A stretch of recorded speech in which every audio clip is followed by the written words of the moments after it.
Depuis les temps anciens, les êtres humains ont cherché la compagnie, l'appartenance et l'amour. Cependant, la peur de l'abandon a été une constante tout au long de l'histoire. Dans les anciennes civilisations, les relations ne représentaient pas seulement une connexion émotionnelle, mais aussi une question de survie. Les Grecs, par exemple, considérèrent que l'amour était une force divine, et tant les mythes que les tragédies reflétaient la vulnérabilité de l'être humain face au rejet ou au mépris. La peur de perdre quelqu'un, comme l'affirmèrent certains philosophes classiques, était directement liée à l'insécurité intérieure. Aristote disait que l'homme craint plus de perdre ce qu'il ne croit pas mériter. Dans le calme d'une nuit sombre, sous le manteau d'étoiles, surgit cette réflexion qui pourrait sembler simple, mais qui renferme un océan de sagesse. Pour comprendre le véritable poids de ces mots, nous devons plonger dans la complexité des relations humaines et la valeur que nous attribuons à notre propre présence dans la vie des autres. Psychologiquement, cette peur a des racines profondes.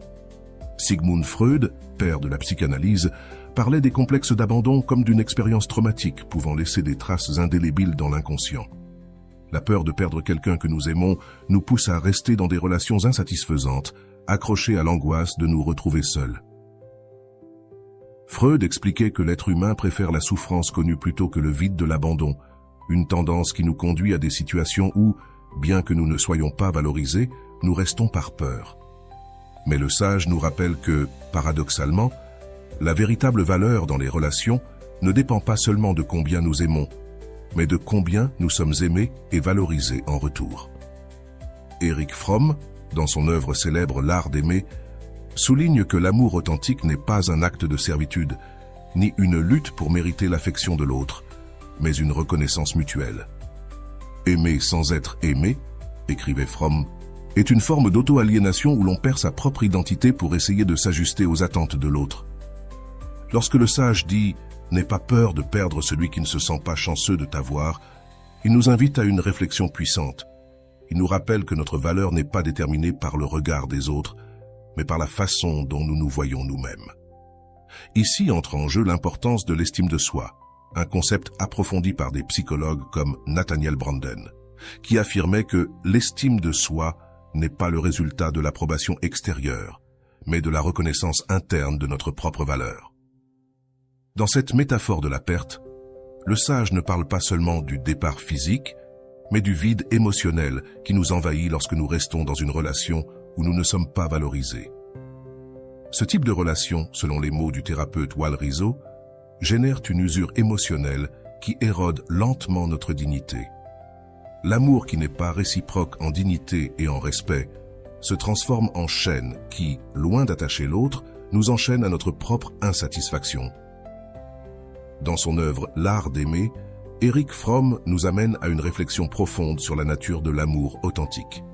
Pour lui, aimer n'est pas un acte de soumission ni un sacrifice que l'on fait pour obtenir l'approbation de l'autre.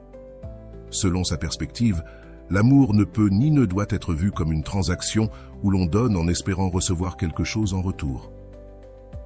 C'est plutôt une affirmation pleine de l'existence de l'autre, sans perdre le sens de soi-même. Lorsque Fromm dit que l'amour authentique est une reconnaissance mutuelle, il nous alerte sur un piège très courant dans les relations, la servitude émotionnelle. Ce piège nous amène à croire que, pour être digne de l'amour de quelqu'un, nous devons sacrifier notre identité, nos besoins et, parfois, notre dignité. Nous nous livrons complètement à l'idée de satisfaire l'autre, cherchant désespérément à être vu, apprécié, aimé. Mais ce que Fromm expose, c'est que ce type d'amour n'est pas de l'amour du tout, c'est une forme d'aliénation. Quand quelqu'un aime sans être aimé en retour, comme le disait Fromm, il perd une partie fondamentale de lui-même. Quelqu'un qui se donne sans réciprocité sacrifie en réalité son sens de l'identité dans un effort pour maintenir l'illusion d'une relation.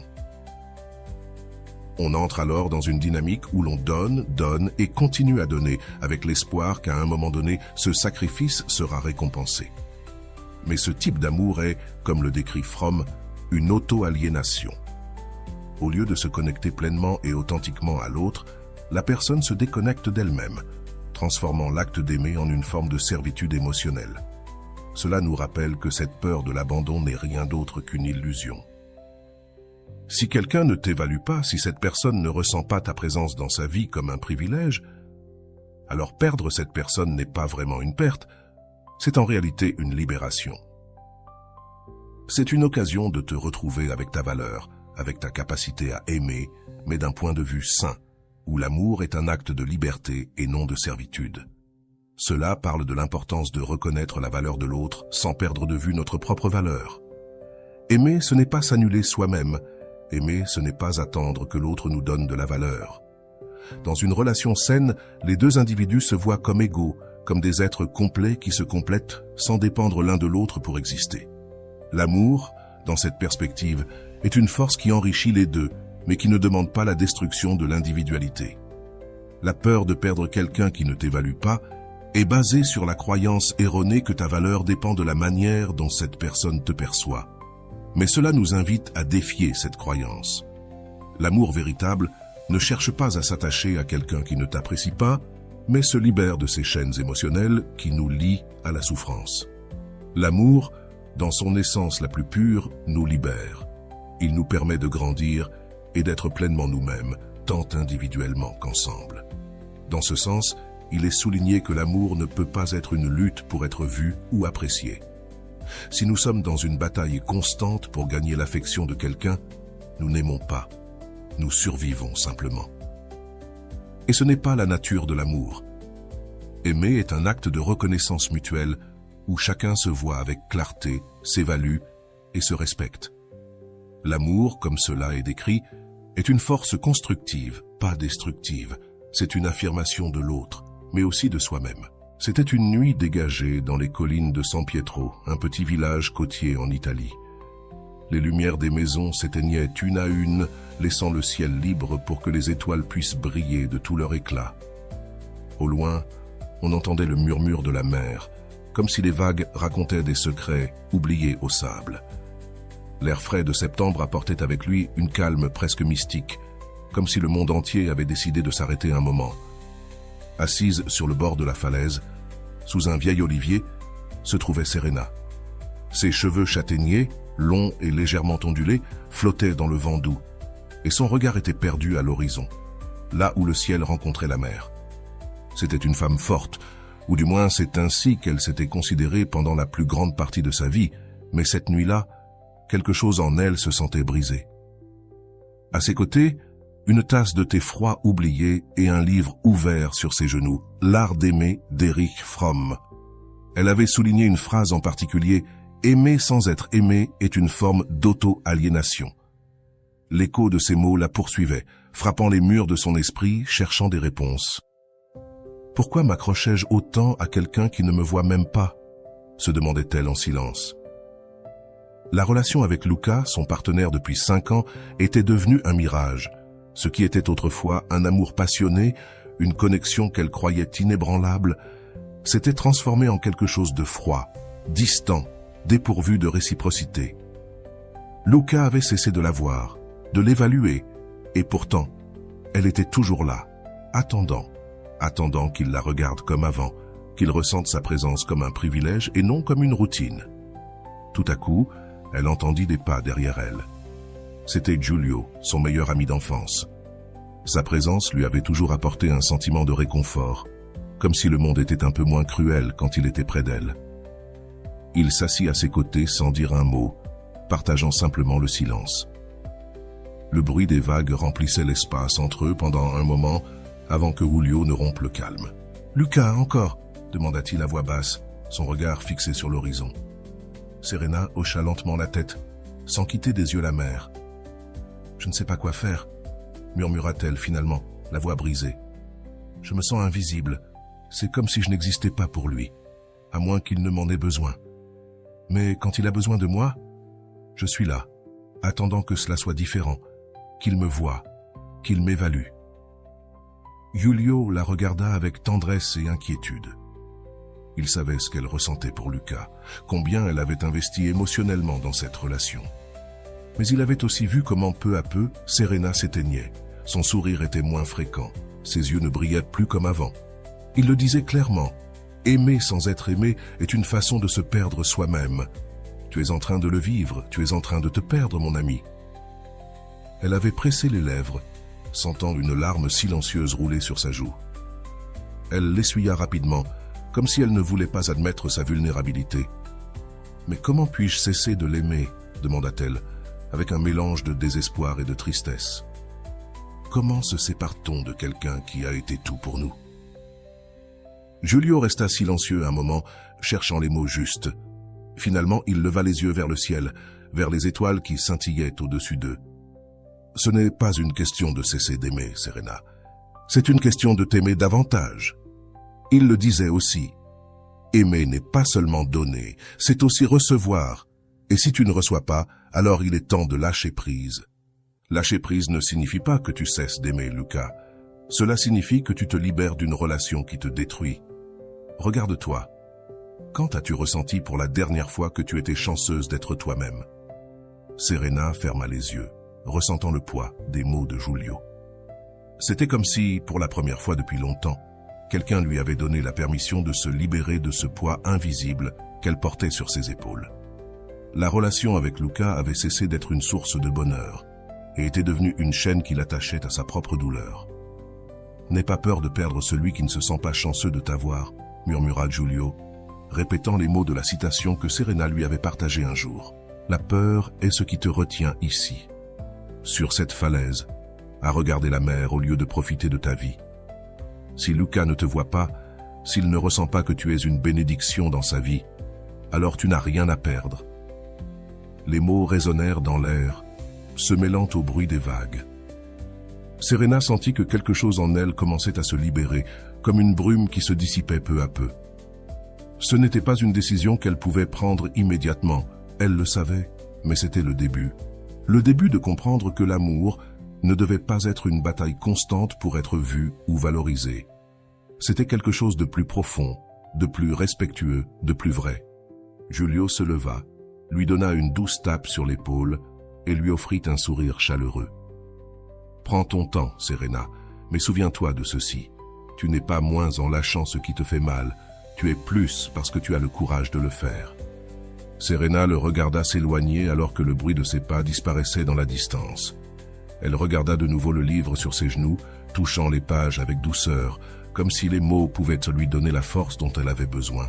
« Aimer sans être aimé, c'est se perdre », pensa-t-elle une fois de plus.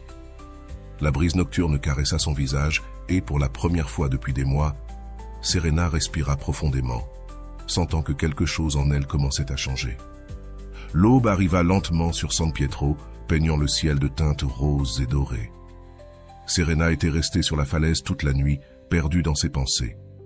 Elle observa le soleil commencer à illuminer la mer, faisant briller les vagues comme si elles étaient pleines de vie. C'était une métaphore parfaite de ce qu'elle ressentait à ce moment-là. Une petite étincelle de clarté essayant de se frayer un chemin à travers la brume de ses émotions. Ce matin-là, Lucas n'était pas encore rentré à la maison. Cela faisait des semaines qu'il s'éloignait la nuit sans dire où il allait ni quand il reviendrait. Serena, dans son espoir éternel, avait choisi de ne pas poser de questions. Elle préférait éviter les confrontations. Mais le vide de son absence était devenu insupportable. Elle savait, au fond d'elle, que Lucas ne la voyait plus comme avant. Il n'y avait plus de mots doux, ni de regards complices. Seulement une routine froide et sans âme. En entrant dans sa maison, la lumière du matin baignait le petit salon. Tout était en ordre, comme toujours, mais il y avait une froideur dans l'air qui la fit frissonner.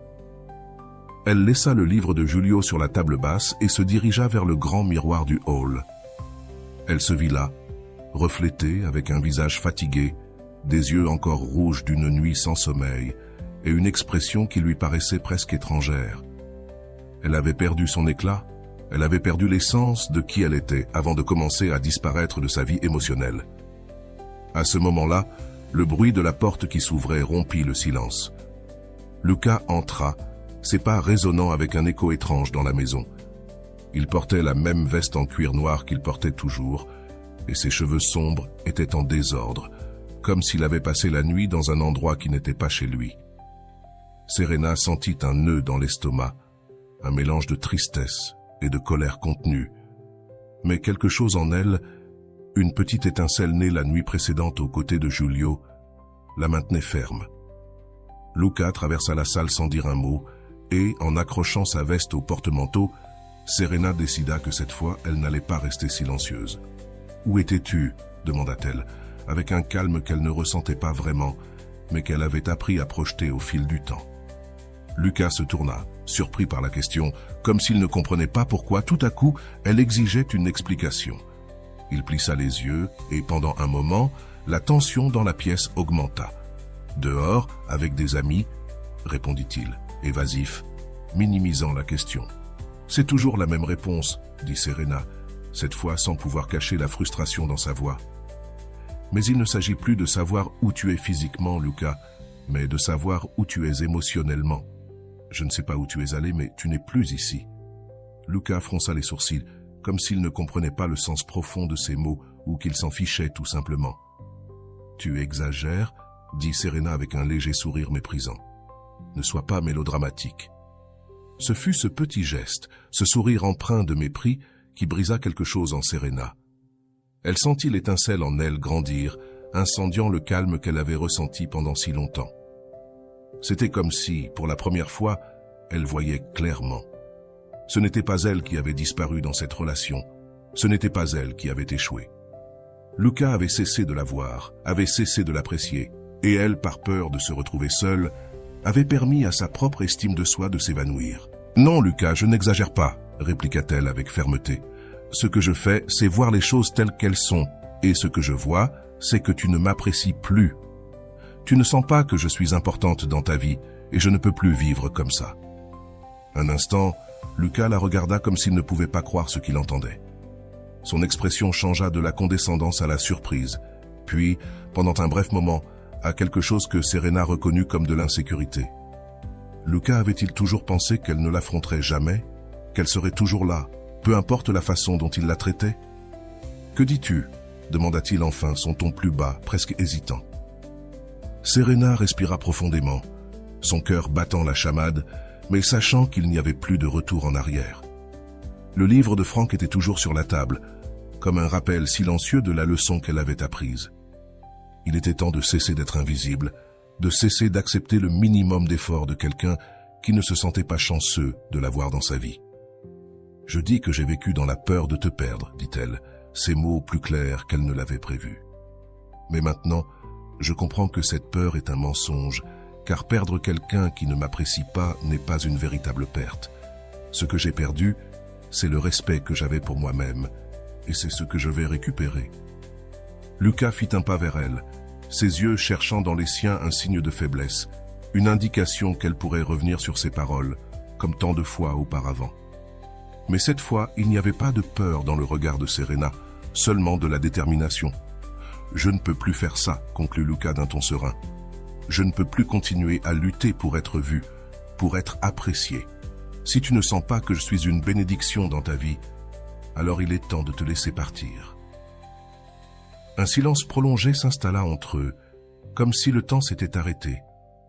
Et pour la première fois depuis des années, Serena sentit le pouvoir dans ses mains. Ce n'était pas la fin qu'elle avait imaginée, mais c'était la fin dont elle avait besoin. Lucas ne dit rien de plus. Il la regarda simplement, ne comprenant pas vraiment ce qu'il avait perdu, et peut-être ne le comprendrait-il jamais. Serena se dirigea vers la porte, ouvrit grand les fenêtres donnant sur la mer et respira profondément l'air frais du matin. Une nouvelle lumière brillait dans ses yeux. Elle ne savait pas ce que l'avenir lui réservait, mais ce qu'elle savait, c'est qu'elle avait récupéré quelque chose de bien plus important qu'une relation vide. Elle avait retrouvé le respect pour elle-même. La journée avançait lentement alors que Serena restait dans la maison, maintenant en silence, avec les fenêtres ouvertes sur le monde extérieur. L'arôme salé de la mer envahissait la salle, comme s'il voulait lui rappeler que la vie poursuivait son cours immuable, peu importe les décisions qu'elle prendrait à l'intérieur de ces quatre murs. Lucas est sorti de la maison quelques minutes après la conversation.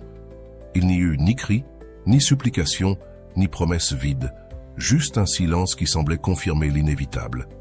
Il s'en alla sans dire au revoir, croyant peut-être que, comme toujours, Serena changerait d'avis. Mais cette fois, quelque chose en elle avait changé pour toujours. Les heures passèrent, et chaque minute qui s'écoulait, Serena sentait comment la légèreté remplaçait le poids qu'elle portait sur ses épaules. C'était comme si, Pour la première fois en années, elle respirait avec liberté. Cela n'avait pas été facile de parler, d'affronter la réalité, de regarder Lucas et de le laisser partir. Cela avait requis une force intérieure qu'elle ne savait pas qu'elle avait, mais elle l'avait fait. Elle avait choisi de s'aimer elle-même, plus que de rester prisonnière d'une relation qui la faisait se sentir petite et invisible. Julio apparut à la porte plus tard, comme s'il avait su exactement quand venir. Cette fois, il n'eut pas besoin de poser de questions. Il le voyait dans les yeux de Serena, dans le calme qui l'enveloppait maintenant. Il s'assit à ses côtés dans la même salle qui avait été témoin de tant de moments d'incertitude et lui sourit avec cette chaleur qu'un ami de toute une vie pouvait offrir.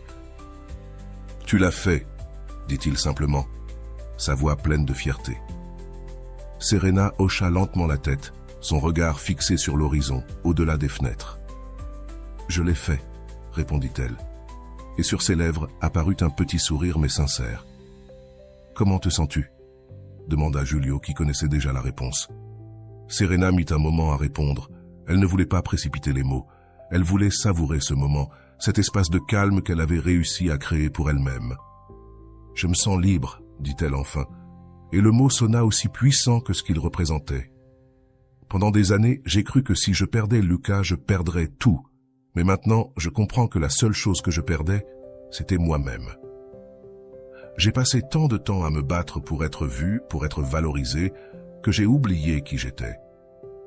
Julio hocha la tête sans besoin d'ajouter quoi que ce soit. Il savait que Serena était en train de trouver ses propres réponses et que chaque mot qu'elle prononçait était un pas vers sa propre guérison. « Tu as raison », continua Serena avec un sourire nostalgique. « Aimer, ce n'est pas se perdre dans l'autre, c'est être deux personnes complètes, marchant ensemble, pas traînant. Et si l'autre personne ne le comprend pas, alors il vaut mieux lâcher prise. » Les mots flottaient dans l'air, pleins d'une vérité que Serena étreignait maintenant avec force. Il n'y avait plus de peur, plus d'insécurité. Ce qu'il y avait, c'était une nouvelle Serena, une femme qui comprenait que sa valeur ne dépendait pas de la façon dont les autres la voyaient, mais de la façon dont elle se voyait elle-même. Cette nuit-là, Serena et Julio marchèrent dans le petit village, profitant de la tranquillité des rues pavées, du bruit de la mer au loin et des lumières chaleureuses qui brillaient depuis les fenêtres des maisons. Le village était rempli de souvenirs, tant de son enfance que des années passées avec Lucas, mais elle ne ressentait plus la même nostalgie.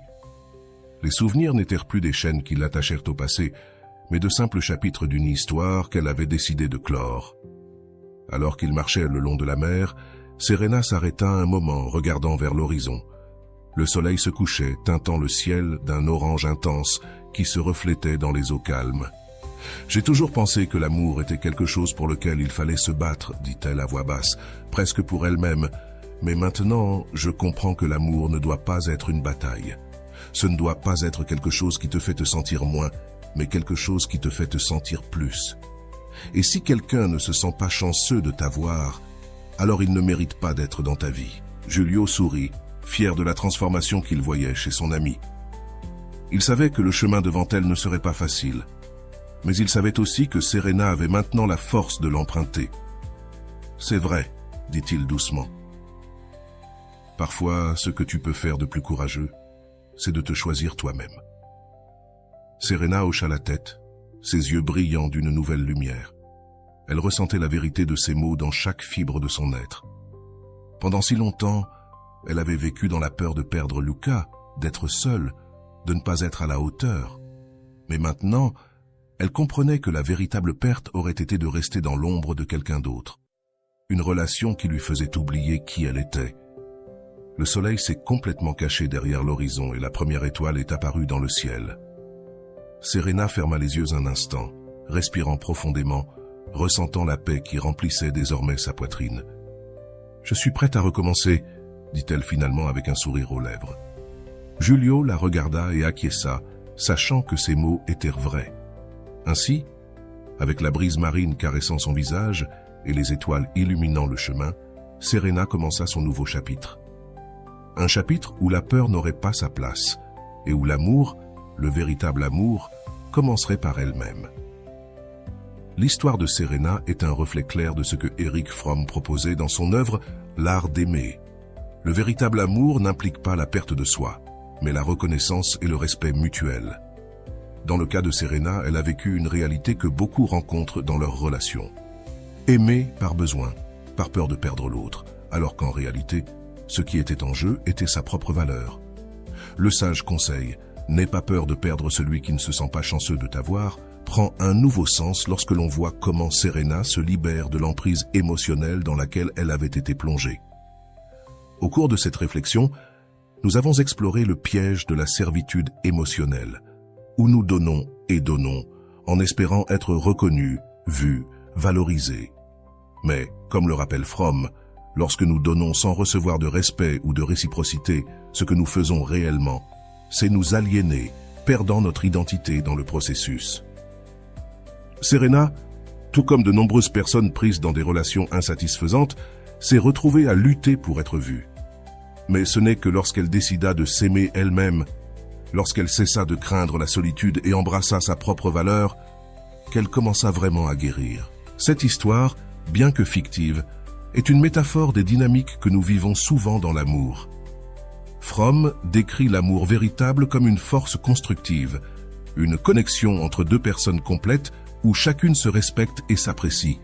Cependant, lorsque ce respect n'est pas présent, la peur de l'abandon peut nous aveugler, nous conduisant à maintenir des relations qui nous drainent émotionnellement.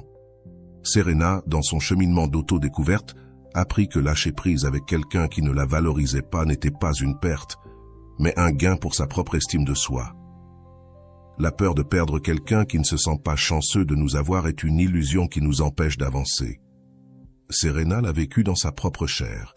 Elle est restée liée à Luca par peur, mais au moment où elle comprit que sa propre valeur ne dépendait pas de lui, elle se libéra. Et voici la clé de cette réflexion. L'amour de soi est le principe de toute relation saine.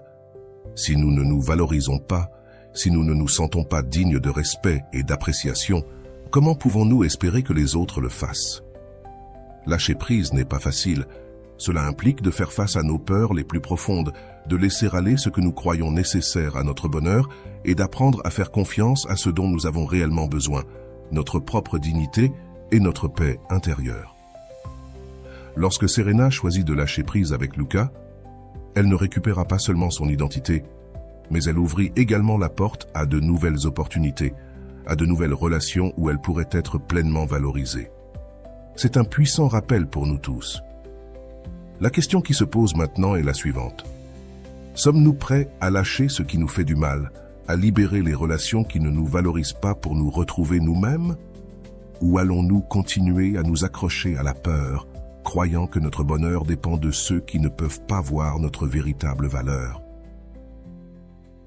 Je t'invite à réfléchir à cette histoire. Si un jour tu t'es senti comme Serena, invisible ou non valorisée, partage tes pensées dans les commentaires. Qu'as-tu appris sur l'amour de soi? Comment penses-tu que lâcher quelqu'un qui ne te valorise pas peut changer ta vie?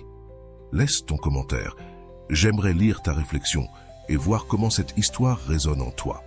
Souviens-toi que le premier pas vers le véritable amour commence par s'aimer soi-même.